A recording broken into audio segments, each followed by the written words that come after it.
নমস্কার বন্ধুরা, আজ আবার এক নতুন ভিডিও নিয়ে আপনাদের সামনে হাজির। তৃতীয়বারের জন্য মোদী সরকার ক্ষমতায় আসবার পর আবাস যোজনার টাকা দিচ্ছে কেন্দ্রীয় সরকার। তালিকায় 3 কোটি মানুষের আপনার নাম কি রয়েছে, তালিকায় আপনার নাম রয়েছে কিনা আপনি কিভাবে চেক করবেন আজকে আপনাদেরকে ভিডিওর মাধ্যমে জানিয়ে দেবো। তো ভিডিওটি লাস্ট পর্যন্ত দেখতে থাকুন। আর আমার চ্যানেল নতুন হয়ে থাকলে চ্যানেলটিকে অবশ্যই সাবস্ক্রাইব করে পাশে থাকবেন।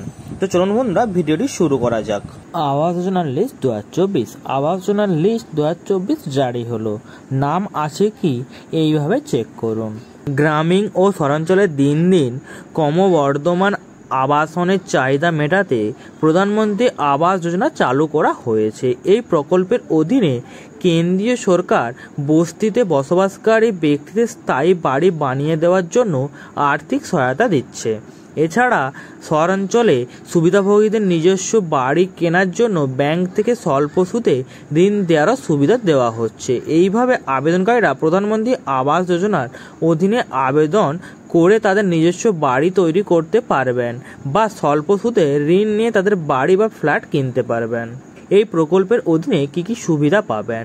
এই স্কিমের জন্য সহায়তার পরিমাণ বিভিন্ন কিস্তির মাধ্যমে উপকারভোগীদের ব্যাংক অ্যাকাউন্টে পাঠানো হয়। গ্রামীণ আবেদনকারীকে এই প্রকল্পের সুবিধাগুলি পেতে প্রধানমন্ত্রী আবাস যোজনার তালিকা 2024-এর অন্তর্ভুক্ত করার পরে আর্থিক সুবিধা দেওয়া হয়, যার মধ্যে সমতল এলাকায় বাড়ি নির্মাণের জন্য নাগরিকদের 1,20,000 টাকা এবং পাহাড়ি ও দুর্ভোগ এলাকায় 1,30,000 টাকা বিভিন্ন কিস্তির মাধ্যমে প্রদান করা হয়। কারা আবেদন করতে পারবেন? এক আবেদনকারীর পরিবারের মোট বাৎসরিক আয় 1,90,000 টাকার বেশি হলে চলবে না। 2 আবেদনকারীর বয়স 16 থেকে 59 বছরের মধ্যে হতে হবে। 3 আবেদনকারীকে তার পরিবারের প্রধান হতে হবে। 4 আবেদনকারী ইতিমধ্যেই কোনো বাসস্থান থাকলে চলবে না।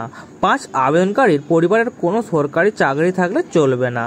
আবেদন করার জন্য প্রয়োজনীয় নথিপত্র: 1 আধার কার্ড, 2 প্যান কার্ড, 3 আয় শংসাপত্র, 4 ঠিকানার প্রমাণ, 5 বিপিএল তালিকার জেরক্স, 6 আবেদনকারীর bank account, 7 mobile number, 8 email ID, 9 voter ID card, 10 passport সাইজের ছবি।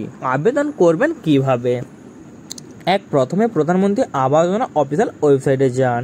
2 হোম পেজে বেনিফিশিয়ারি অ্যাসেসমেন্ট বিকল্পটি নির্বাচন করুন এবং এটিতে ক্লিক করুন। 3 এখন আপনাকে এখানে প্রধানমন্ত্রী আবাস যোজনা আবেদনপত্র দেখানো হবে। রেজিস্টার বিকল্পে ক্লিক করুন। 4 আবেদনপত্রে জিজ্ঞাসা করা সমস্ত তথ্য সমাধানে পূরণ করুন এবং তারপর সাবমিট বোতামে ক্লিক করুন।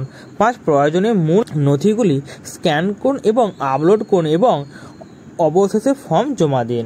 উল্লেখ্য, প্রধানমন্ত্রী আবাস যোজনার অধীনে গ্রামীণ এবং শহরের এলাকার জন্য আবেদনের সময়সীমা 31 ডিসেম্বর 2024 পর্যন্ত বাড়ানো হয়েছে।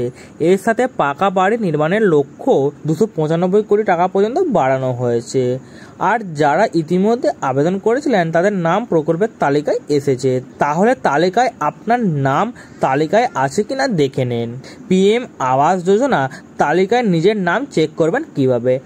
ধাপ 1, প্রথমে আপনাকে গুগলে https://pmay.g.nic.in সার্চ করতে হবে। এরপরে এর হোম পেজটিতে আপনার সামনে খুলবে, যেখানে আপনি নিচে দেওয়া ক্লিক হেয়ার বিকল্প ক্লিক করে সংস্থার অফিসিয়াল ওয়েবসাইটে পৌঁছাতে পারবেন। ধাপ 2, হোম পেজে যাওয়ার পর স্টেক হোল্ডার অপশন দেখতে পাবেন।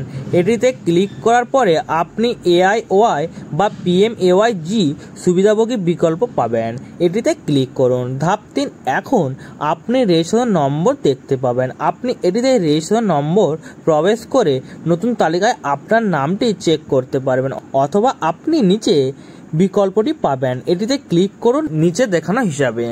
ধাপ 4, অ্যাডভান্স সার্চ অপশনে ক্লিক করার পর রাজ্য, জেলা, ব্লক, পঞ্চায়েত, আপনার নাম, অ্যাকাউন্ট নম্বর, বিপিএল নম্বর ইত্যাদি বিকল্পগুলি আপনার সামনে প্রকাশিত হবে। এরপরে আপনি সার্চ বিকল্পটি দেখতে পাবেন, যেখানে ক্লিক করে আপনি আপনার তথ্য সার্চ করতে পারেন। এরপরে প্রধানমন্ত্রী আবাস যোজনার তালিকা 2024 আপনার সামনে উপস্থিত হবে, যাতে আপনি সহজে আপনার নাম খুঁজে পেতে পারবেন। তো বন্ধুরা, এই ছিল আজকের আমার ভিডিওটি যদি ভালো লাগে চ্যানেলটিকে সাবস্ক্রাইব করে দেবেন এবং ভিডিওতে লাইকও করে দেবেন।